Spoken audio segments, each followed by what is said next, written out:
Okay, greetings everybody. My name is Kali Akuno with the Institute for Social Ecology. It's a pleasure to have you all here. We haven't been able to really have any sessions since leaving the COP, so we got a lot of catching up to do.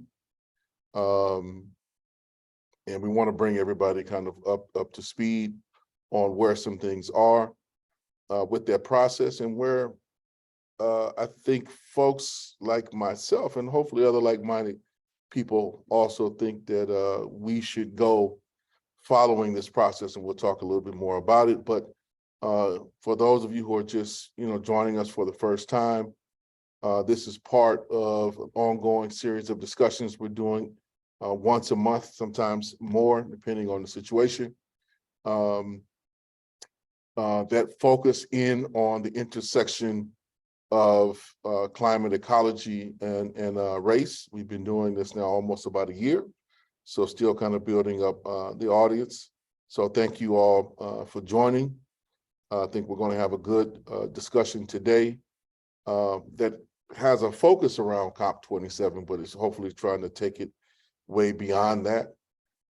For the discussion today, I wanted to bring on a real good friend and comrade, Kevin Buckland, who is based in Barcelona, Spain, but has, I think, a lot of converging interests that we'll talk about here and experience, being originally from the US.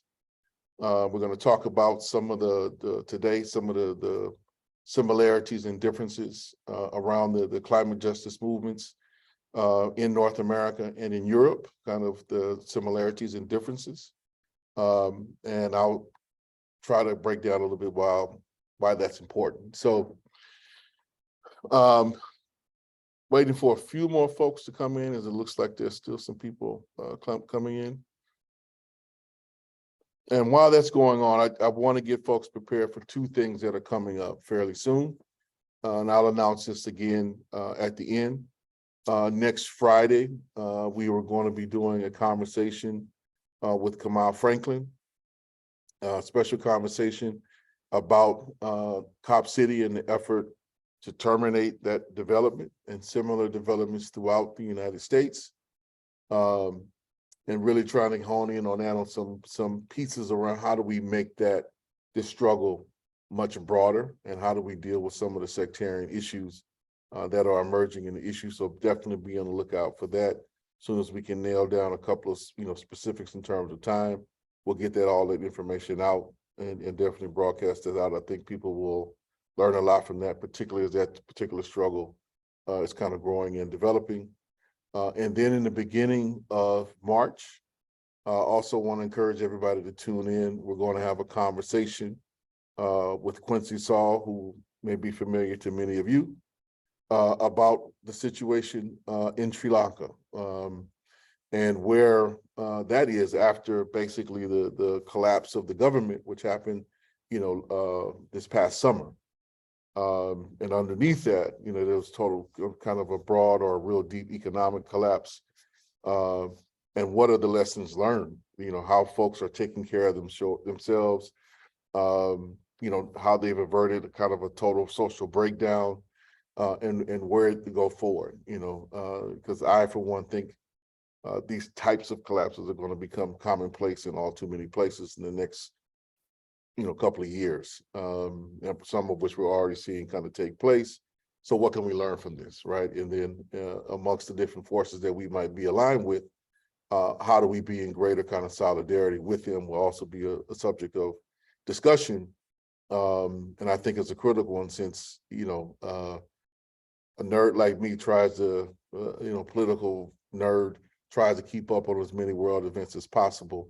But this is one that's been hard to keep up with, even, I would say, for somebody like myself, just because of how well it's kind of been blanketed out of the media outside of certain kind of Indian sources. So want to bring that back to the forefront of discussion for a number of different reasons. But that said, I think people are going to be coming in some critical mass. I want to begin with Kevin.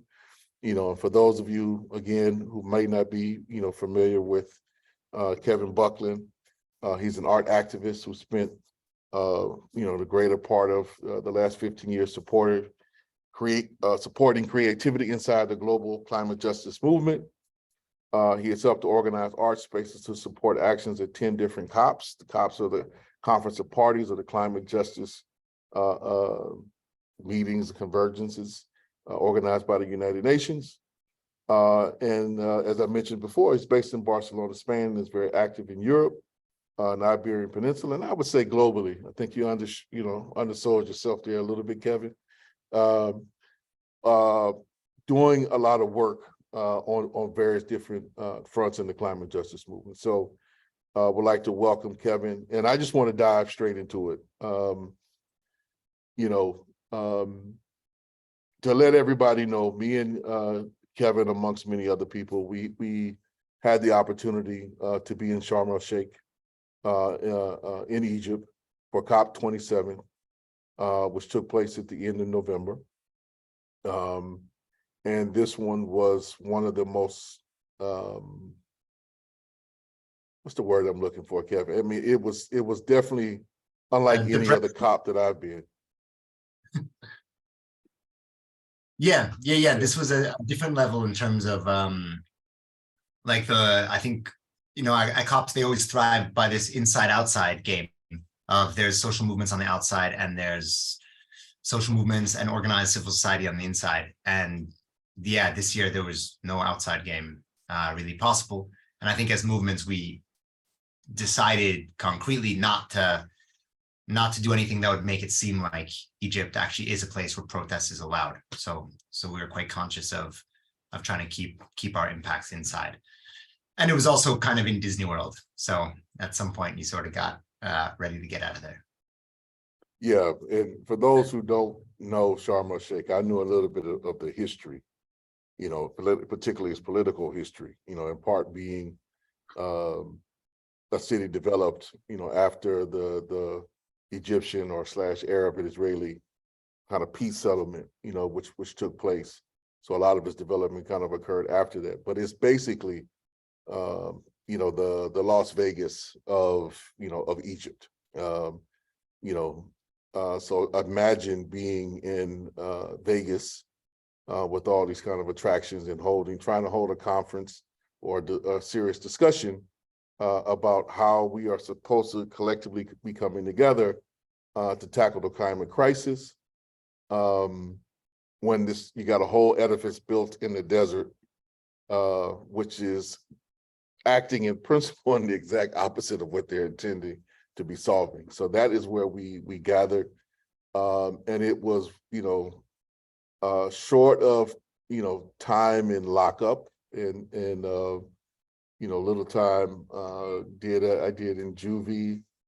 I don't think I've ever been in one place that was that surveilled ever in my life, on many different levels. And I think to many, it probably didn't appear that way, but as someone who particularly studies the security apparatuses and operations of the state on a very serious level, this had multiple different layers to it from the beginning. They went so far as to embed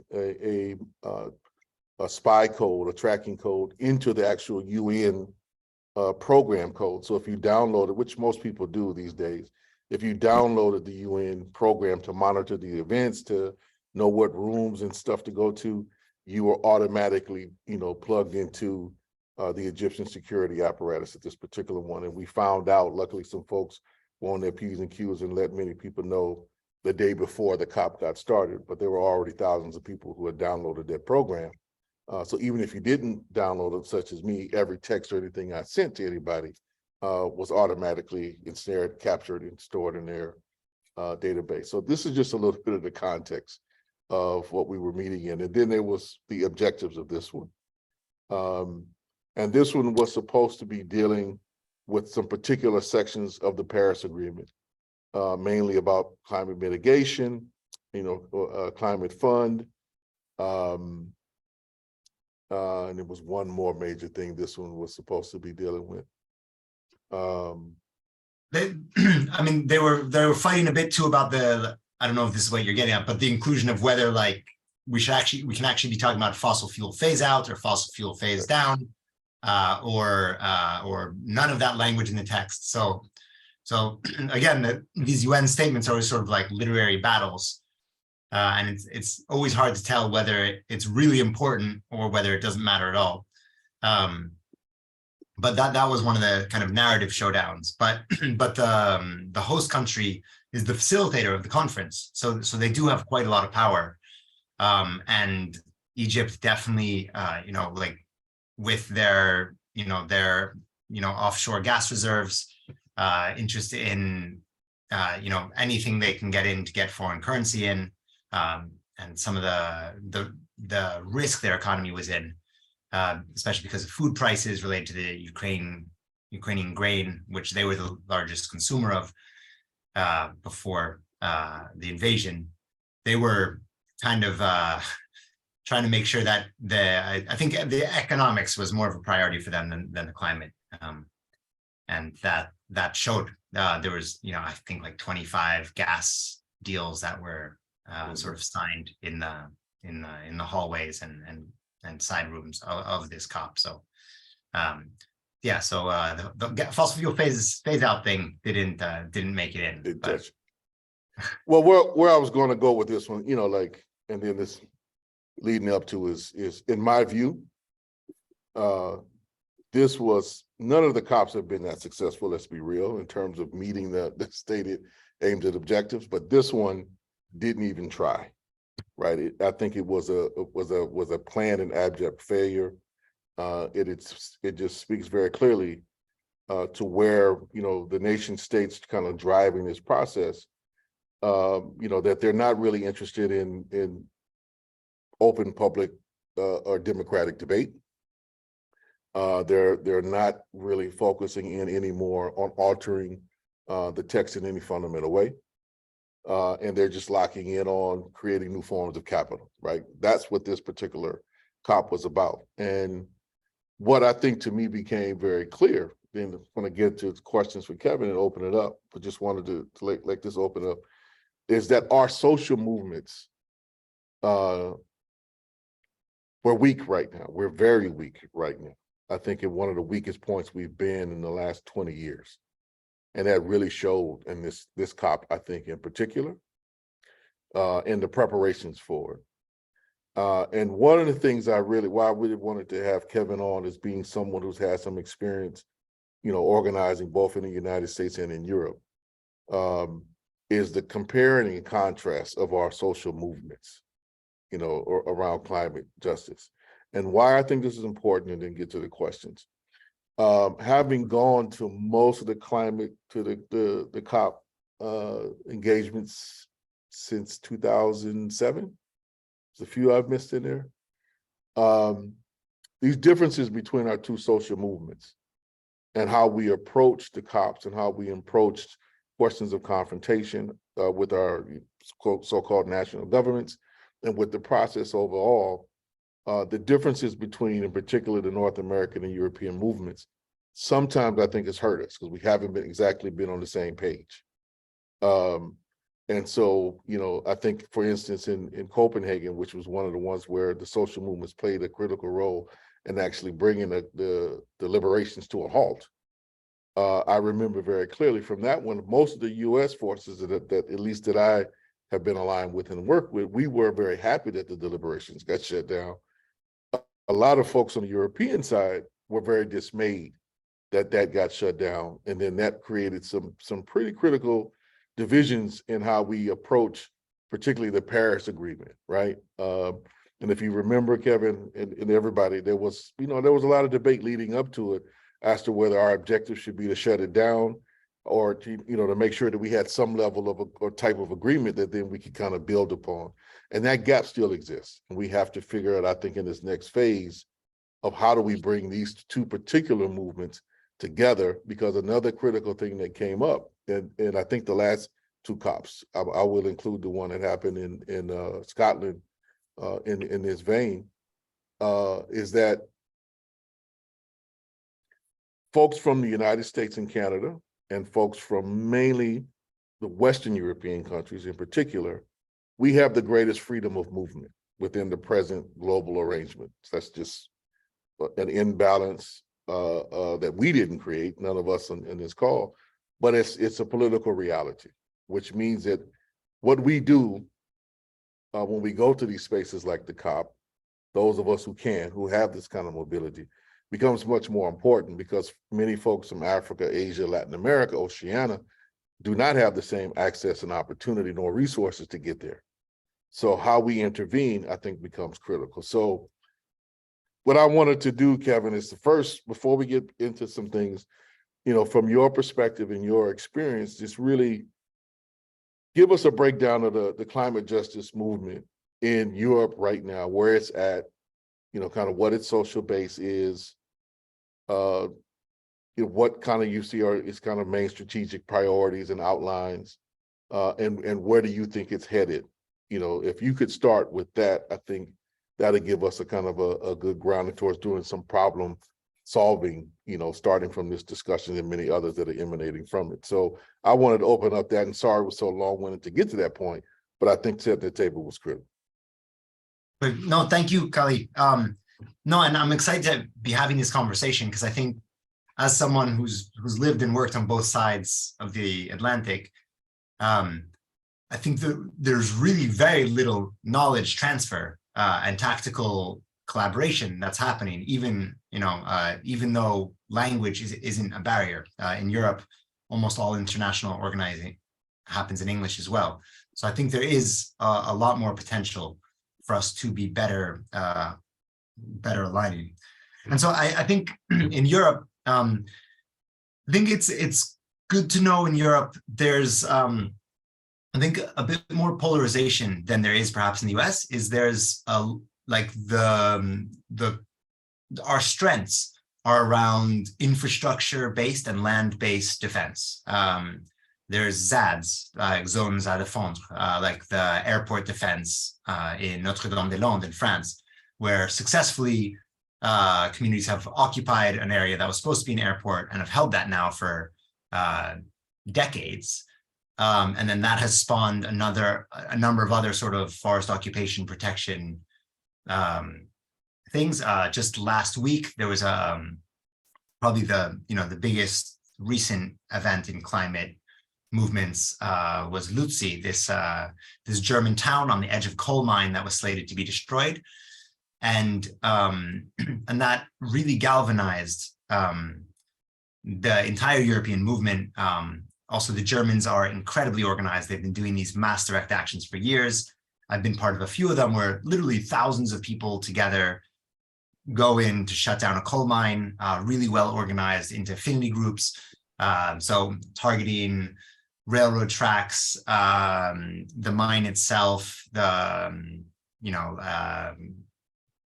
power station as well, having multiple, there's enough people that you can have multiple targets trying to shut down infrastructure.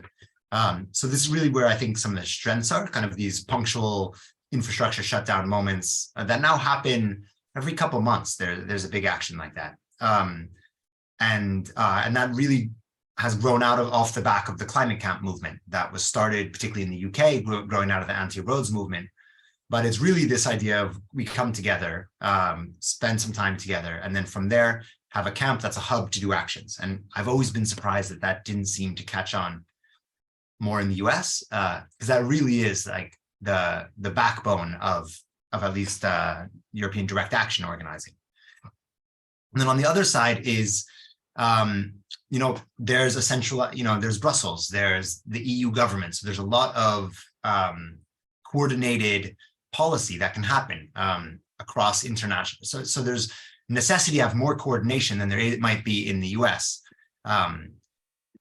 So there's a lot of emphasis and focus on that. And that's where most of the funding goes. And that means there's kind of a big gap in between I feel like in the US, there's more kind of climate justice groups that are funded doing work, whereas in Europe, it's really, there's a lot of policy people, and then there's a lot of sort of direct action people and grassroots groups. But the capacity of these grassroots networks and and direct action groups is really limited. It's even just trying to, here in Spain, like it's a lot of work just trying to organize a national coalition. There might be an annual meeting of European movements, but there's not. One of the things I'm trying to help work on is we don't really have a coordinated central space for climate justice organizing. Europe doesn't send a coordinated coalition to the COPs with climate justice voice. There's certain NGOs that send representatives, but that's really on the lobbying. So in many ways, Europe hasn't been showing up on the international scene in an organized way. And it's important to note the vast majority of the recent COPs have been in Europe. There was Glasgow, and then recently there's been Katowice in Poland. Fiji was the host, but that happened in Bonn. Then it was Marrakesh, which was quite close by. Before that, there was Paris. So these have become kind of gathering moments for European civil society, but we're not organized in any way that would allow us to kind of, interact with on a global scene in ways which I think, for reasons you named, Kali, as well, like we should be. I think Europe has some leadership here. We have the most, in many ways, a lot of freedom in terms of protests, and Europe, sadly, is one of the climate leaders in the world. That's kind of, in terms of large, rich, organized countries, that's somewhat the best we got. So it should be a better pressure point, and I think also what Europe's starting to do better and better is really grappling with the colonial legacy of Europe, which is a different context than the US, and trying to organize around supply chains, around finance chains, and we're seeing more and more of that. To be really connecting with, especially because of language links, it's easier for us to coordinate. In Spain, we can coordinate quite well with most of South and Central America. And also that's where, a lot of the fracked gas from Argentina is coming into Spain. So we're trying to find some of these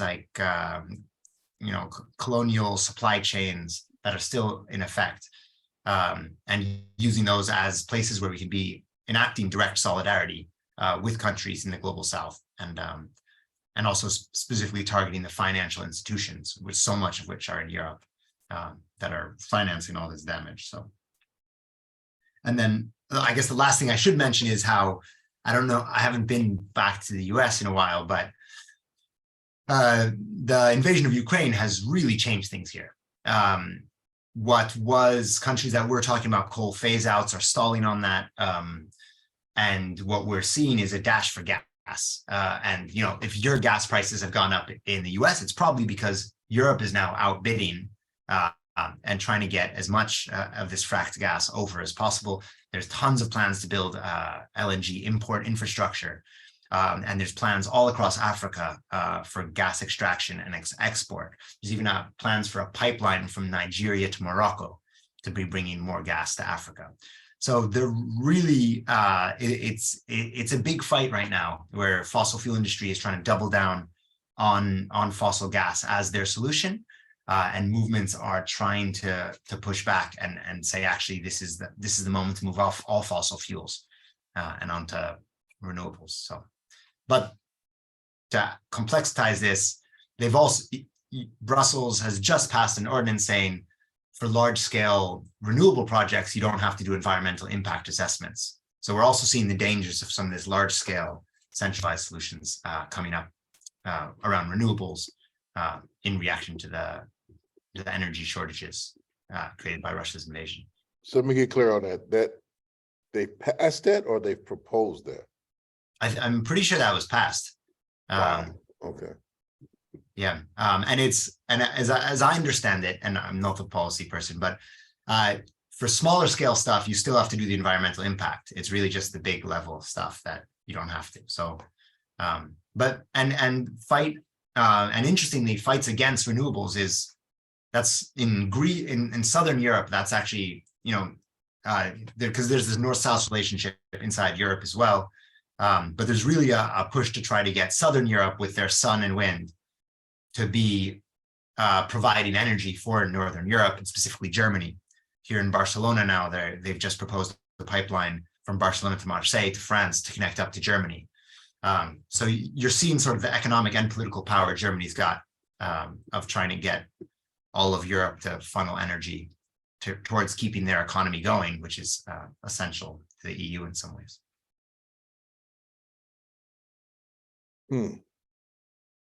And in terms of like the social base of folks who Yeah. who are relating, you know, in Europe, is it more Western Europe that's involved than say Central or Eastern Europe? And then within that, like what role do, you know, racialized peoples and migrants kind of play in the climate justice movement at present? Yeah, no, good question. Yeah, I mean, in Europe, there was an explosion of action right before the pandemic. Really, we had like Extinction Rebellion was huge here. And in many places, that is the group that has outlived the pandemic. A lot of groups have fallen by, but also like the youth climate strikers, Fridays for Future. It was amazing. I mean, working with the group folks here in Barcelona, like a few years ago, we had organized a march with all of our effort and got 3,000 people, and they got like 80,000 people just a few years later. So like that narrative landed really well. And those movements that, you know, like that was the defining movement for this generation. But without the campuses, without meeting in person, a lot of those movements fell apart during the pandemic. And now we're seeing a rise of kind of youth direct action, kind of symbolic action, shutting down highways, you know, attacking art pieces, and these sort of tactics kind of really to disrupt life as normal, which are getting quite a lot of attention and provoking quite a lot of controversy. But I think where Europe can be learning from the US is all of the like conversation organizing around race and indigenous peoples, because here in Europe we've got indigenous peoples, the Sami, up in the Arctic. That level of leadership isn't happening, and I think in some ways it's a very different, you know, like there's very different demographics here, but the ideas of sort of environmental racism is not organized around in the same way. Especially the migration movement is not well connected to the climate movement, despite all of this climate affected migration coming across the Mediterranean, especially. And in some ways, this is the nut that needs to be cracked now. Europe's more comfortable organizing in solidarity with the global South, but actually organizing with racialized and marginalized communities here. That's the harder work. But what is happening right now is we're seeing Central and Eastern European voices coming in. I think Europe's kind of learned, finally it's landed that, you know, we can't be talking about Europe and just really meaning Western Europe. So we are seeing, and then that actually brings in a hugely different background in terms of, you know, post-Soviet countries, a very different relationship with capitalism, and also, you know, bringing a lot of like levels of class struggle there as well in some of these internal relationships inside Europe. So that's exciting work that's happening, and really good voices and learnings are coming in, and also as could be expected, most of the planned new fossil fuel infrastructure is in Central and Eastern Europe. So these are communities that are, you know, the pipelines are going through their backyards. So a lot of follow-up questions, and if folks have questions, start putting them in the chat if you can now. I see that there's one, but don't hesitate to put some in. So one particular piece, just to kind of fill out this picture a little bit more. Where are the trade unions in Europe on a lot of these questions? Like, what is their, you know, relationship, you know, to the overall kind of just transition, climate, justice conversation. I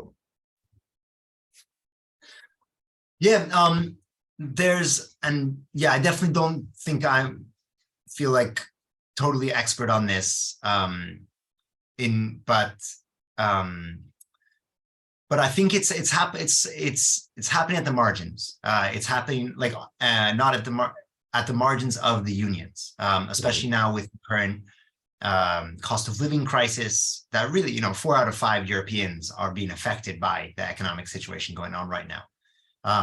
So what we've seen is, different sectors of unions, especially. So it's not necessarily the big unions coming out around bold climate ambition, but the internal lobbying inside unions has started. The bakers union inside of a bigger union is coming in. In Portugal, they've been starting to organize with some of the workers from a coal plant that's being closed anyway, to work on just transition. They've been working with the teachers union, and I think some of the freelancers unions as well. In Germany, there's been some conversations going on between, like the car manufacturing is a huge part of the German economy. And that's like, Germany's like the California of Europe. It's like you kind of need that economic motor to maintain the whole, keep things up a bit. And there, I think, and I've heard both sides. Some people have kind of abandoned this, said, look, like we're never going to get the car companies to advocate for just transition. We're wasting our time. And others are, pulling them in and trying to have some of these conversations. I just heard last week about a group that was doing like planning scenarios with the trade union of, okay, well, what do different scenarios look like? But and I think in some ways there, especially in the recent context, there have been some overlap. I think especially now as the energy politics have been much more visibilized, the way in which geopolitics, energy, and the economy are interlaced. We have been seeing this winter, more collaborations among like youth climate movements and unions. But I think also the unions aren't in their strongest moment either. But this is an interesting question right now. The climate movement has sort of come out in Europe as the strongest international, best organized international movement in terms of grassroots movements. So the question now is, how does that power get thrown around? How do we build collaborations in power with other powerful actors such as unions, and what do we do? And until now, like some of the engagement with electoral politics, like that, like Sunrise Movement, and I think others were doing kind of directly engaging with electoral politics. Europe stays away from that. I think also here it's not so easy. There's often multiple parties in coalition, but I think that's a place where we're moving. I think there's EU elections coming up, not this spring, but the following spring. And I think there's a lot of eyes on that, of what do we as a movement do? My last question, that we can start getting to some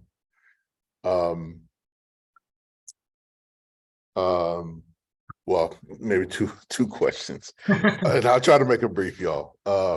So one, to what degree do you think as a result, of the situation in Ukraine, the war in Ukraine, is that opening up space for, the forces trying to push some level of a climate agenda? I'm thinking not just the Green parties, but other forces that have emerged over the past couple of years. Like, is this being, is the war giving more credence to petrochemical, forces and their lobby, right? Or is the climate justice movement using this as an opportunity to say, this is why we need to go in another direction? Like, where is that kind of tipping the balance? That's one. And then the other one, I think, which will lead into one of the questions coming from Brian. Do you think, when you were talking about the Zod and like Indigalinde, and like that being kind of a common feature of the European climate justice movement, as a point of contrast with the United States, do you think that contrast is largely one around Europe having a different level of what would I say, like legal tolerance for direct action than the United States? Because there are some legal differences, and increasingly, the United States is criminalizing, protests, particularly around gas, oil, pipes, blockades, like deeply criminalizing. And I don't see or haven't heard of that same level of criminalizing in Europe. So is that one of the contrasts, or is it just more of a tradition around this that's point of the contrast? And then what can we learn from this in the United States? Because I think that is something that we need to move to. So from your experience and perspective and engage in this, what do you think? And then from there, we'll just open it up to the questions in the chat. Yeah, cool. So in regard to the first question, yeah, I definitely think that the invasion of Ukraine has changed the story in a lot of ways. And this was worrying, because we could really see, like crisis as a tipping point, crisis capitalism coming in. But some studies have been done recently and said, I think it's 87% of Europeans think like the best way to like avoid this kind of crisis is to build renewable energy. It's like as hard as the fossil fuel industry is trying to sell the story of, this is because we don't have enough energy infrastructure, and the far right has, which is no joke in Europe. Like they're doing their thing, and they're way better connected than like the Greens or the left, or the political left, I should say. They were trying to pick this of we don't have enough energy right now because the hippies wouldn't let us keep our coal plants running, or made us shut down nuclear. So we were expecting a lot of pushback, and we really haven't seen that. I think it's also it's just a good moment of renewables are cheaper, and people get that it's you got to import this fossil fuels from somewhere. I also think Europe's quite different in that, Europe doesn't produce much gas. There's Norway and then the North Sea above the UK, and not like a tiny bit in, I think, Romania and the Netherlands. But like when we talk about gas, at least it's imported, almost all of it. Whereas in the US, you've got your, lovely domestic, local fracked gas. So it's a different scenario there. And also here, like a lot of countries, coal phase outs were kind of get on the agenda already. So and this is what we're trying to do. I focus on gas particularly because I think it's how we can back them into a corner. They call it a bridge fuel. So let's take out the bridge and strand them over there with coal and oil, which don't have the same social license.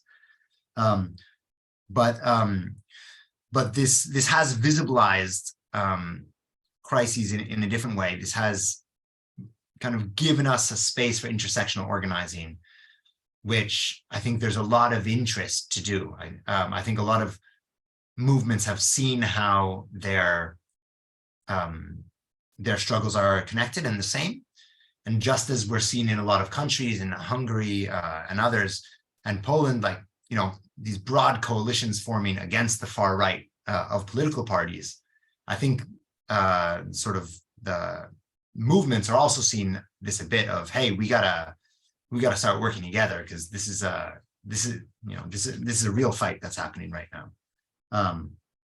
But I But I think there's in many ways more excitement about that than there is organizing around that. But this isn't over for us. There's not, Europe can't build enough fossil gas import infrastructure fast enough. Next winter, we're going to have the same problem. Like this winter, they were talking about, will there be energy shortages? Next winter, we're going to have the same questions, just because, Europe can't get more gas in. And then the question around and the Gelände and some of the tactics is, I guess 9/11 did kind of change the context of what's being allowed, but here in Spain, like you got like rappers and puppeteers get sent to prison for making songs for what their songs and puppet shows say. So there's like different levels of repression happening. But I think many ways what's happened is with these direct action tactics is not just we've been learning, the police have been learning. And it's, after a few years of this, it's, the first year they get scared and they just hit everybody. But then that looks bad. So the next year they kind of get told they have to kind of go a bit easy. And then after a few years, both sides kind of know their roles a bit better. But I did hear from some comrades that in Lutzi, the fight about 2 weeks ago was the most violent the German police have ever been against climate protesters. So yeah, but I would strongly encourage anyone to come over. It's good at reason to take an airplane. Come, go to a few climate camps here, see how they're organized, and try to bring that culture back to the US, because it might not work everywhere, but I don't know, it's the best we've got over here. So may as well try it over there. I want to build on that. If you look at the chat, building off this one, there's a question. It says, what do you see as the main political and cultural differences that have allowed for Ende Gelände actions in Germany to thrive, while larger direct actions versus fossil fuel infrastructure in the US seems to have already petered out during 3 years of pandemic conditions? I would add to that. I don't know if we ever, outside of Standing Rock, I don't know if we've ever gotten to anything similar to it's in size and scope, let me put it that way, to the ZAD or Ende Gelände. And I do think that there are some political pieces there. Eleanor, do you have something you want to add onto this? Yeah, actually, I just wanted to add to this, because I was actually living in Italy until recently, and I've, like Kevin, gone back and forth between the United States and Europe, and have attended and helped organize encampments in Europe before. And I think what I've learned from those experiences is that the differences, the cultural differences, really do stem from the political differences. And by political differences, what I really mean is very different legal frameworks for relationship to land. And this really goes directly to the North American, and particularly the United States' status as a settler colonial enterprise, and the just how pervasive and deep the privatization of land is. Even just sort of simple things like being able to go for a walk in the countryside. Like I remember, in times when I was, when I met Kevin in the Iberian Peninsula, just the idea of being able to walk through a field that was like, just some farmer's field, and that you could just go and walk, I'm sure you had this experience as well as you started traveling, like you're like, oh, wait, this is somebody's property, and in Europe, that same sensibility, like folks don't see it that way, right? Like there's a lot less risk of someone getting upset with you for walking on their land, their land.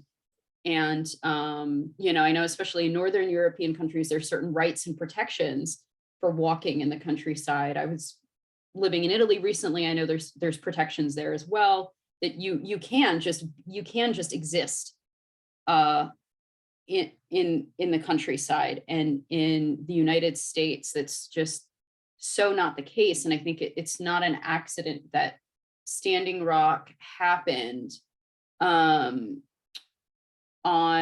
a on the land of indigenous people who had some kind of autonomy and determination over that land. So I think that's something that we really need to start from, is if we are looking at planning occupations, which I agree, I think we should do, because we need, I'm sorry, I'm talking a lot. I mean, we need those kinds of sustained interactions with each other. Like something that I found in Europe, the main cultural difference I found is that European movements are more fun.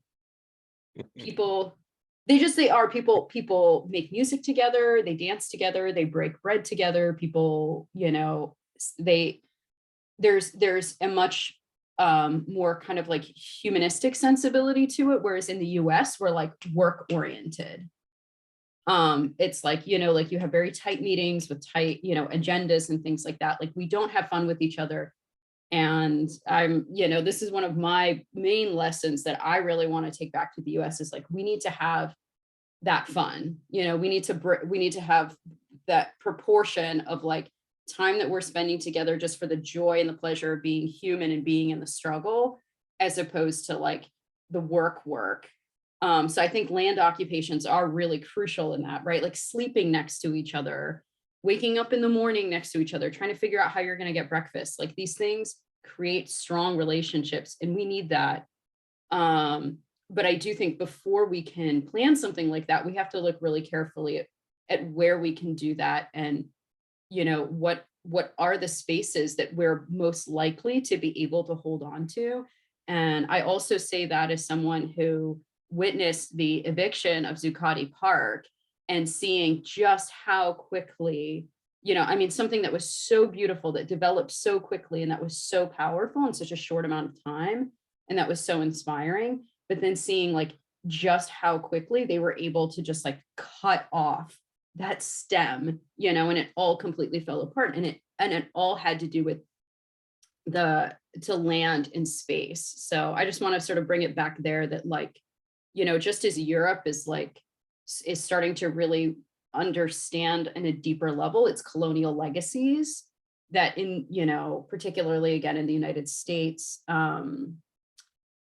that understanding that the importance of colonization, it's not just relevant to indigenous people or indigenous struggles. Like it has everything to do with what we're able to do on this land. And I think we're really limited in a way that Europe is not, on this question of land, but also on other issues as well, like with what NGOs can do, what, like here, like a 501c3 is very, very limited, or a 501c4 is very, very limited. So there's a lot that Europeans can do that in the US we're just not able to do. And we kind of blame ourselves, right? We're like, oh, we're not able to do all the cool, fun things that Europe's able to do. And it's like, yeah, actually we face a lot of invisible repression that we don't even see because it's through legal frameworks. Thanks for letting me like have my little spiel. I'll leave it there so we can get back to Kevin. No, thank you, Eleanor. So you want to build on that, Kevin, or touch on that before we get to another question? No, just I think that's a great point. Yeah, like there still is communally held land. I think Eleanor and I met organizing an action camp in Basque Country, and it was actually we ended up camping on communal land, which is owned by the village. So there are like just different levels of protection, and also I think there's quite a long history, like especially probably where some of the movements are strongest in Germany.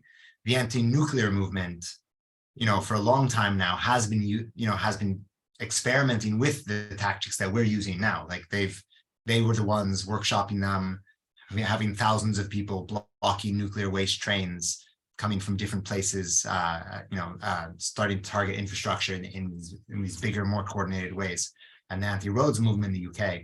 So I think there's decades of organizing that's come off of.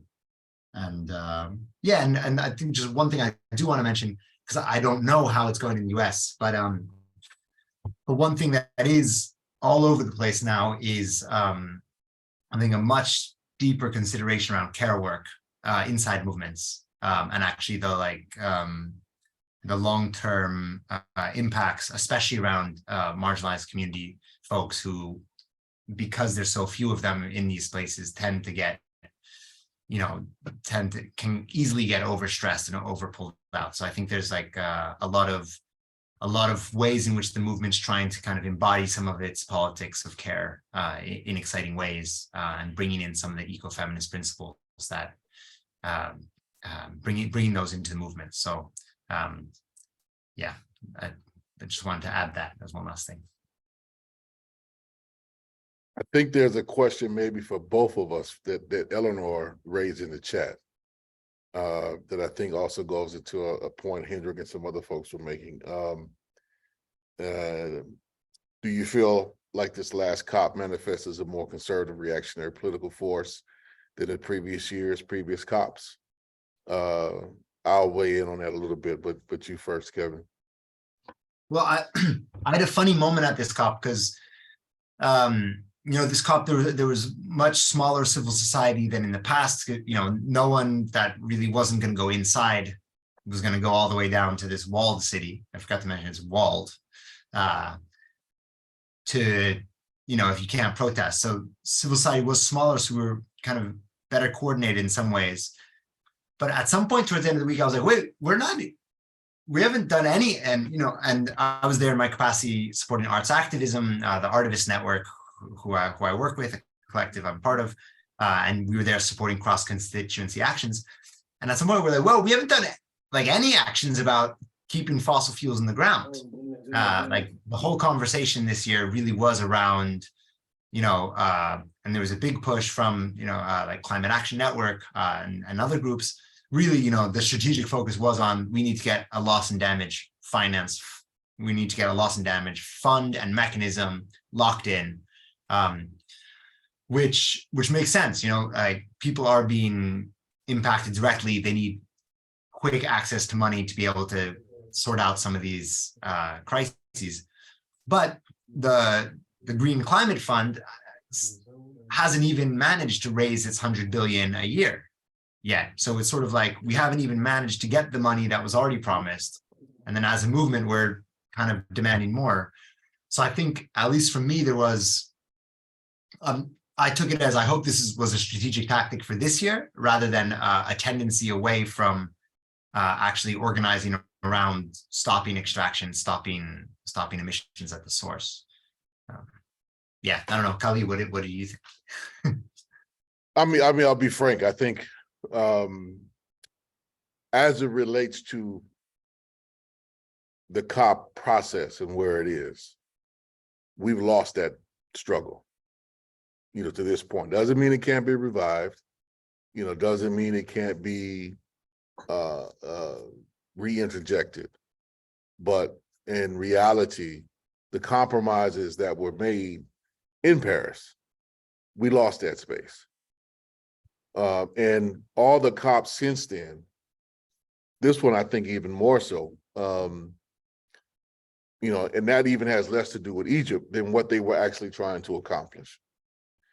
And this being the nation states, let me be very clear. Where they are at is, the period where there seemed to be space and hope to intervene was mainly, at least in this last round, that was mainly between like 2004 and I would say through like 2012, 2013.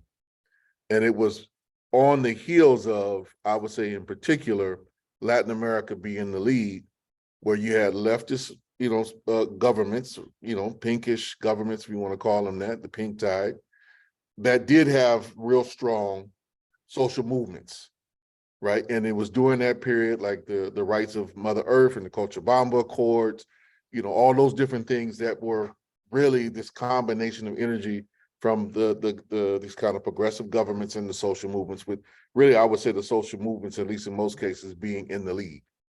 And they challenge and they push the narrative and they organize, themselves in different blocks, the G77+1, or, the Oceanic group, and there was the African group that were able to really kind of stand and work in unity during that period with a serious inside out strategy to shift the agenda, right? And we have to put this in historical context, because those meetings in the mid to late 2000s were on the heels of the Kyoto Protocol, which was one that had enforcement mechanisms that the United States basically just jettisoned that and forced it to collapse, right? With Europe and some other people, Germany in particular, and I'm gonna say Europe, Germany in particular, playing a role in undermining it. And so there was this period where they was in search of a new, all the nation states were in search of a new framework, a new agreement that led to the Paris Agreement. And so there was that space. As soon as the left social movements, particularly in Latin America, Venezuela, Brazil, Bolivia, a few others, as soon as they basically kind of collapsed, you've seen a different trajectory and a different orientation in how these conversations have gone, right? And you saw some hopeful, false hope that I think that also played in when Obama was in office, right? Where what was left of these kind of progressive social, governments, if you want to call them that, I wouldn't, but these governments that were hoping that Obama would be a shifting force and his administration would tilt the United States and thus a large section of the global economy and that productive unit in their direction. And what they came up with was pretty language, but nothing that was obligatory, nothing that had any teeth in it.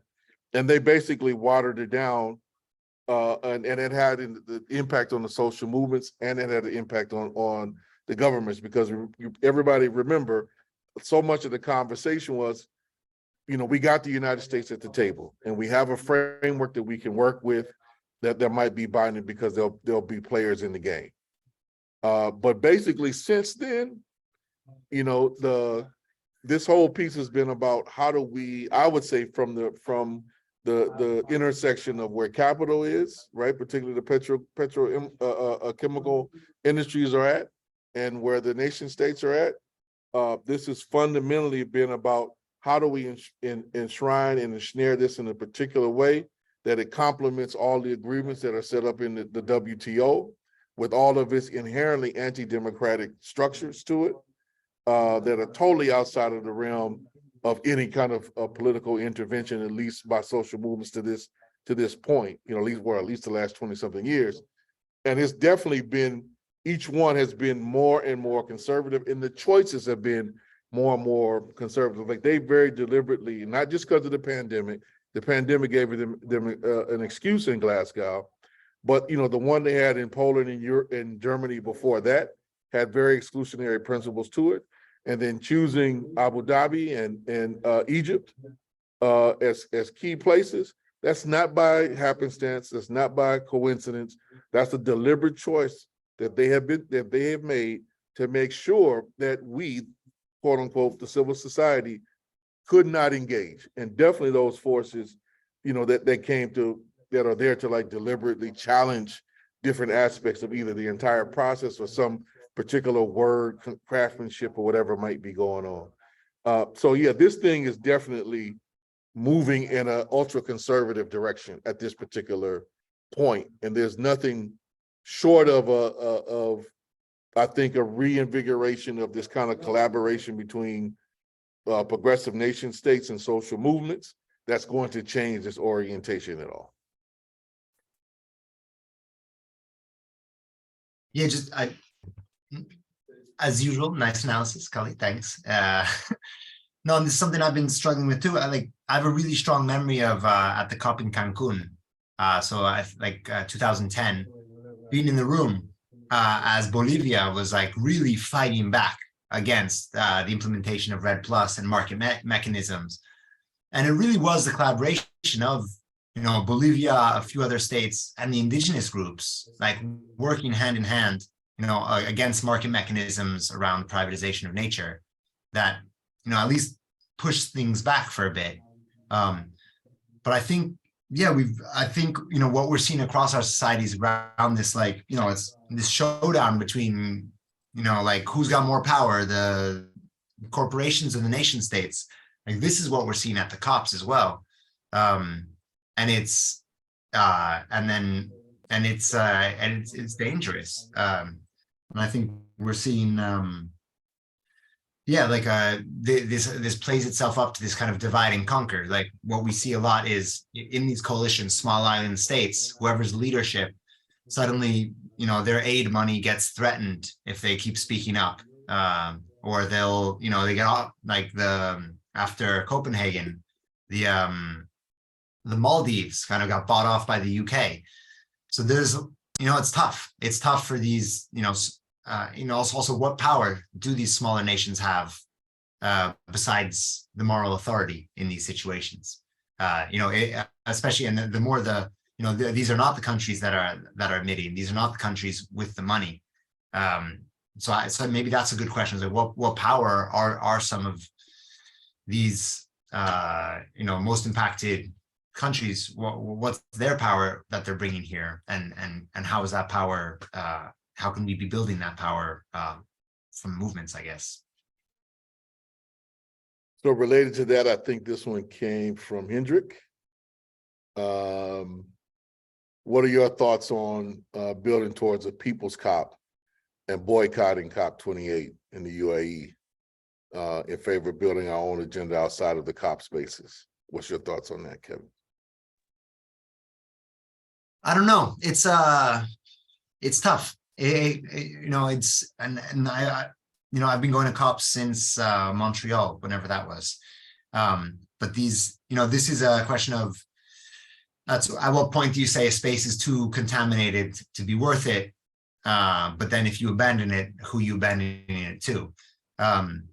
There was, to me, the most touching moment at this past COP in Sharm El Sheikh was the People's Plenary. It was a moment when actually the organized civil society took over one of the plenary halls, and it was so inspiring. I mean, it really it showed how far our movements have come, because it was very different than it would have been 5-10 years ago.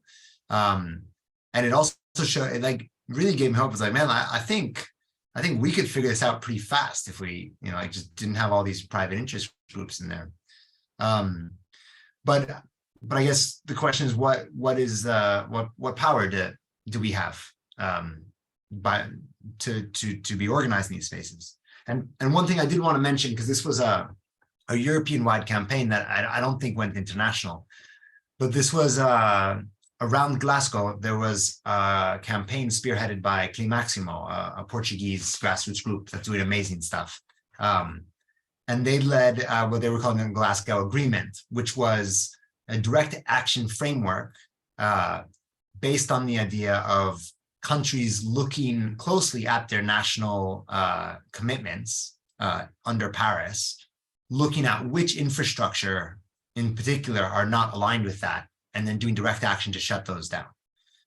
So they were trying to create kind of a momentum around legitimizing direct action through the idea of this is actually what enforcing the Paris Agreement looks like.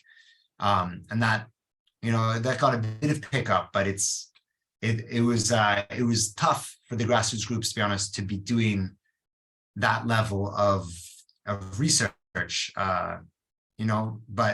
but maybe some call out like that is interesting, where we're actually, instead of just shutting down things kind of for whatever region, but actually saying, hey, look, like this is the plant that's gonna blow our car, make us miss our Paris Agreement thing. So we got to shut that down.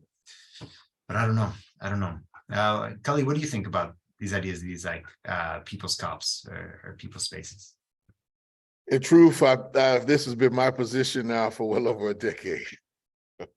And part of my engagement has been trying to move more forces over in this direction. But I will caution, our task, as I see it, is not to be a protest force, or solely a protest force, right? Because the question really is the building, to me, the building of alternatives, right? Like the nation states ultimately have the power of implementation through the power of enforcement mechanisms, right? They're repressive powers, basically. We are going to have to match that to the greatest extent possible under varied conditions of coming together to coordinate and plan not only like our actions, but coordinating and plan to what level can we actually, work with each other to develop new systems, right? Solidarity economies, grassroots economies, bottom-up economies. Can we actually plan and coordinate that out to have the impact on the climate and reductions in revitalizing and regenerating, the ecologies? Like, we're going to have to really plan that out, and then combine that with the necessary people's enforcement mechanisms that we can to kind of curtail the bad or stop the bad, right? Stop the development, stop the exploration, stop the extraction, right? Because just being a protest unit is not going to cut it, right? We don't have everything that we know and we see and can observe tells us the time is short, to really have a critical impact. So there's a higher level of organization that, if we're serious, we're going to have to get to, that entails a much higher level of organization than we presently have. And I'm saying this because I think this notion of building the alternative doesn't always deal with, like, okay, if that's not going to work, and we know clearly the cops are not going to work to achieve any goals, let's just establish that as a fundamental truth. Well, if that's not going to work, what the hell is, right? Protest is not going to cut it, right? Not on its own. Like, we actually have to change the whole system and mechanisms and relations of production and reproduction. We have to do that. And so if we can come together to start doing that, and then be clear about, we are going to stand in unity with each other, on the protest side, as we call it, like the build and fight dimension that Cooperation Jackson talks about. This, what we're building is what we're fighting, and be clear about how they intersect. And where are the different, like, pressure points, the choke points, the intervention points that we can make. And then, but we have to, and if we're going to have an impact on that, it has to be global at this particular point. It's solid and as deep as we can go local, but then it has to be global so we can cut off capital from making certain moves.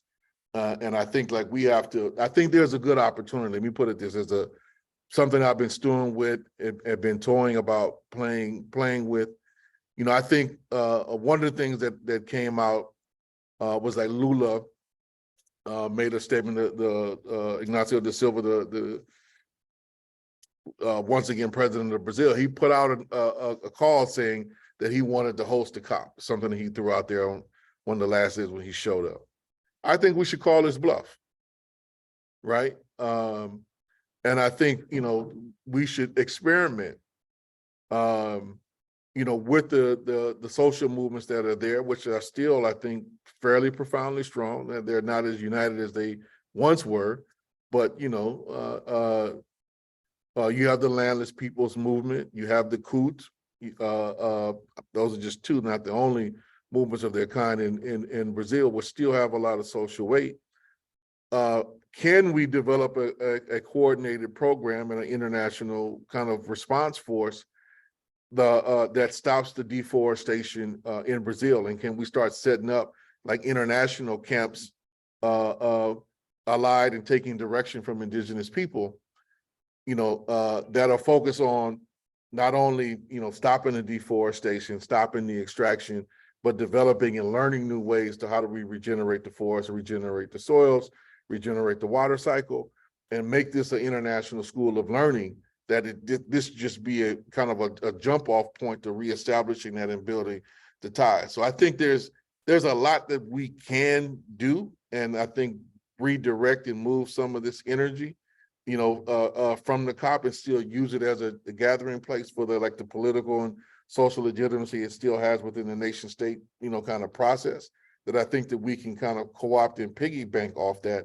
but it's going to have to be a real program around what we can build, what we can establish as alternative, and then within that, how do we stop the different things like the damming projects in Brazil, for instance. There's a lot of major hydropower programs that are still going on, which massive, land grabs that are taking place. But what can we do internationally? Those of us who might be able to go on and figuring out, well, how can I support that from Jackson, Mississippi?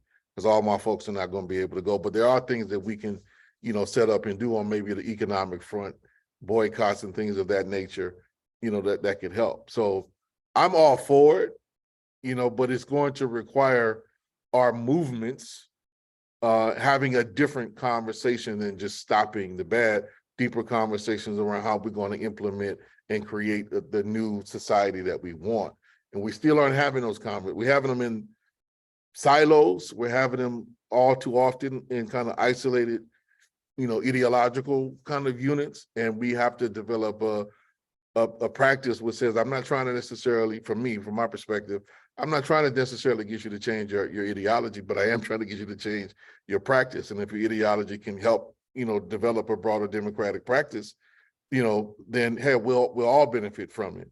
But it requires a level of non-sectarian engagement that we're gonna have to struggle with on every front that I'm aware of. Yeah, thanks. And I think that kind of links up to one of the things I did want to say about the COPs is that, we have to remember, like, you can't do everything at a COP, and a COP won't solve all your problems. It's, and I think as movements, we've been showing up there, it's basically because it's the physical space where movements interact.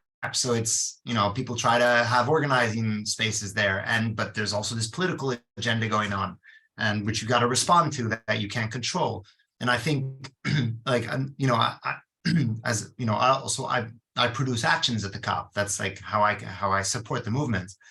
But I think, to me, it's we got to be clear and honest that, like, if you're part of like a lobby group, then go to COP, and that's where you're doing your work.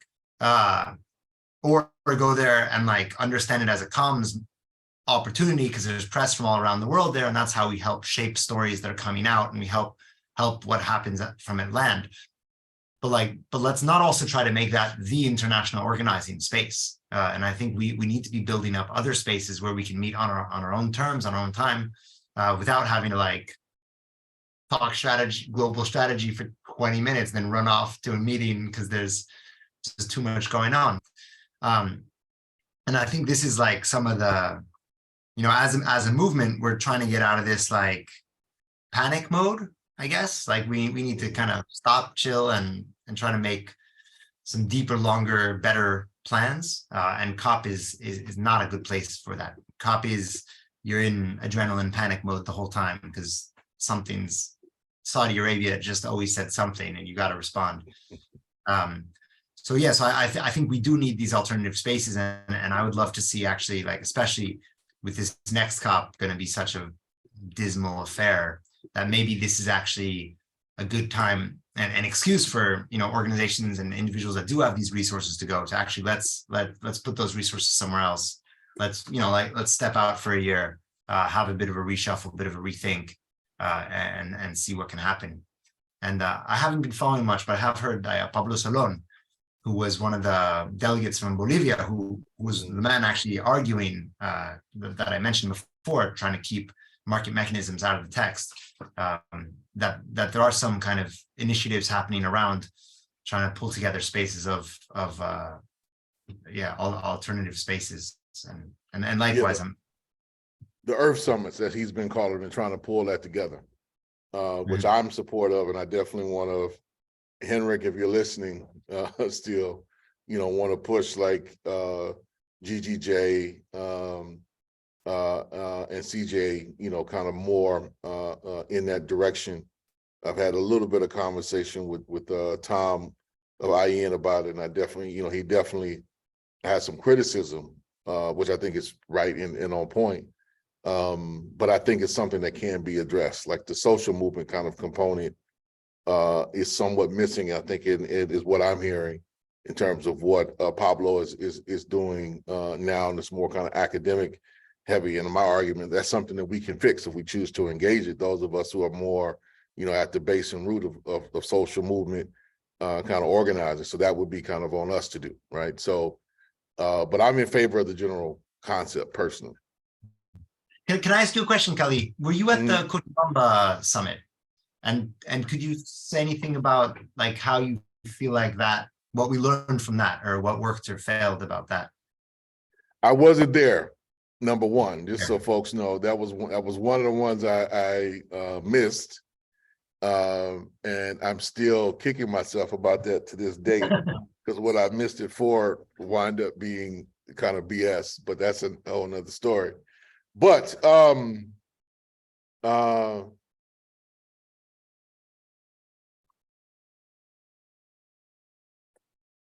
good part of what I shared about this intersection of the progressive, kind of nation state actors and the social movements, the Cochabamba Accords in that process, I think, was the height of that kind of conjunction. I think to me, the clearest lesson of that was we put too many eggs in the basket of that being carried forward by the nation state actors, right? By the Evo Moraleses, by the Hugo Chavez's, right? By the Lula and their administration and governments. Without, I think, realizing and addressing the reality that, as played out, like there's coups, there's elections, where they're allowed to kind of take place, that might totally upend, their governments. And then totally, as what happened here, in the United States, not to compare those two, but just by way of example, Obama waters down the climate negotiations, but get the United States to engage in it. Well, his predecessor removes the United States from it, right? But it's still the operating framework that people are negotiating at this nation state level. It's kind of the principal framework. And to me, the critical lesson is from the social movement, like, yes, there may be governments that we help to install in this phase of where global capitalism is, that could bend and break a few rules here and there. But we cannot rely upon them to implement our program. That to me was the biggest failure. And it's like, as soon as these nation states went out of power, either removed from power, I would say that was definitely the case with the Workers' Party in Brazil, but also, what happened in Bolivia with the coup there. But we can't also, why I'm illustrating this point, and sorry for being long-winded, was in Bolivia, well, all the cases I cited, Bolivia, Venezuela, and Brazil, all of those movements had severe contradictions, all those governments, I should say, had severe contradictions with their social movements. The social movement split, right? And they split over a lot of these questions where, even though Venezuela created like a ministry of eco-socialism, right, which is on the books, their economy is totally dependent upon oil extraction, oil and gas extraction, right? They're still importing the vast majority of their food, for instance, and they haven't been able to kind of develop a program that takes them out of that dependency. And so it's like when in Brazil, Lula kept doing more oil exploration and tried to advance that and deepen it. And the same thing that happened in Bolivia, right? So all these great sounding principles, but the governments, when it came down to it, still were playing the game of extraction.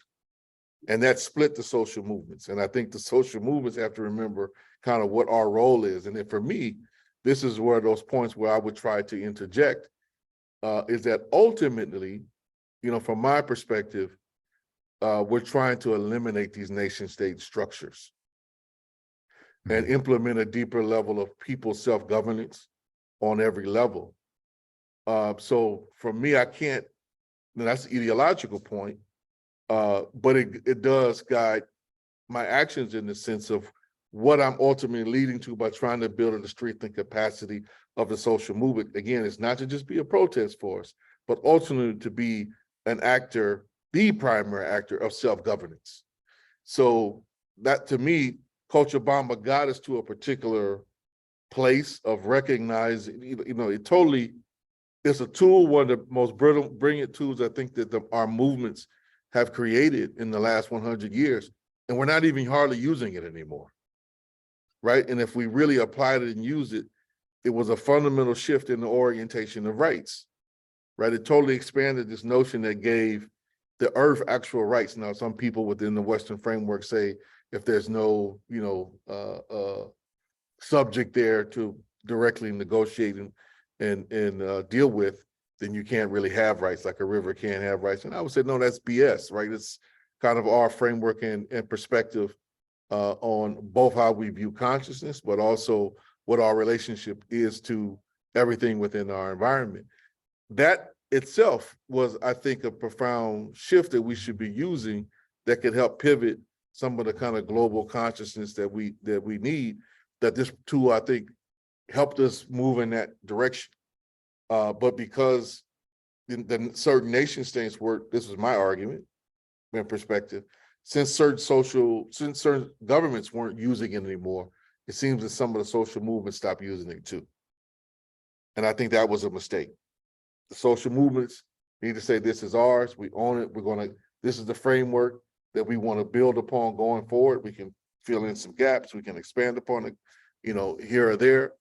But we have to use our own tools to create our own leverage and strength. And to me, what happened after Coach Obama is that we didn't build on our own strengths outside of these nation state kind of actors and apparatus. And that was kind of the weakness, I think, that happened that we need to learn from. Hopefully that was helpful to answer your question, Kevin. Oh, definitely. I don't have an answer to it though, but I hear you. So I don't want to hold Kevin because he's, it's about 9, almost 10 o'clock where he's at. If we got one or two more questions, we can open them up now, and then we'll close, just do an announcement.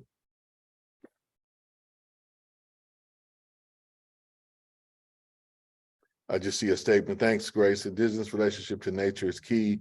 A spiritual perspective. Agree. That something, as much as old school Marxist as I am, is definitely something that we need to look at and deal with, and not be one-sided in our approach or perspective in terms of engaging. And thanks for putting that in there, dropping that in there for everybody to download, Brian. I think that's helpful for anybody who hasn't read it. Definitely check that out, and kind of dig into this history. Cool. And I've just put our website of the Artivist Network Collective and my email in the chat in case anyone wants to get in touch. And we've got some nice photos up there from COP, which always goes a long way in telling the story.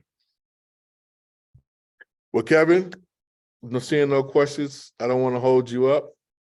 Let you get some sleep, and give Nanook and Amaranta my greetings.